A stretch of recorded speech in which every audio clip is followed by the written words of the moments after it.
உதகையில் பசுந்தேயிலை மகசூல் அதிகரித்துள்ளதால் விவசாயிகள் மகிழ்ச்சியடைந்துள்ளனர். நீலகிரி மாவட்டத்தில் சுமார் 66,000 சிறு குறு பசுந்தோலை விவசாயிகள் உள்ளனர். இவர்கள் உற்பத்தி செய்யும் பசுந்தேயிலை கூட்டுறவு தேயிலை தொழிற்சாலைகள் மூலம் விற்கப்பட்டு வருகிறது. இந்த நிலையில் கடந்த ஒரு மாதமாக இதமான காலநிலை மற்றும் மழை பெய்து வருவதால் பசுந்தேயிலை மகசூல் பல மடங்கு அதிகரித்துள்ளது. 1 கிலோ பச்சை தேயிலை 18 ரூபாய் வரை விற்பனை செய்யப்படுவதால் தேயிலை விவசாயிகள் மகிழ்ச்சியடைந்துள்ளனர். மகசூல் மற்றும் விலை அதிகரிப்பால் நல்ல லாபம் கிடைக்கும் என நம்பிக்கை தெரிவித்துள்ளனர்.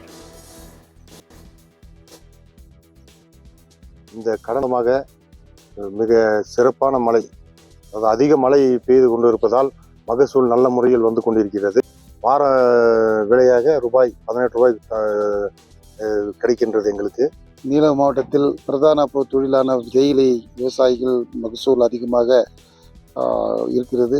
தற்சமயம் கிலோ ஒன்றுக்கு 18 ரூபாயாக நிர்ணயிக்கப்பட்டு விவசாயிகளுக்கு வழங்கப்பட்டு கொண்டிருக்கிறது. தேயிலை, காரட், பீட்ரூட் ஆகிய எல்லா மகசூல் அதிகமாக இருக்கிறது. அதுக்கு விலையும் கூடுதலாக இருக்கிறது. விவசாயிகள் மகிழ்ச்சியாக இருக்கிறார்கள்.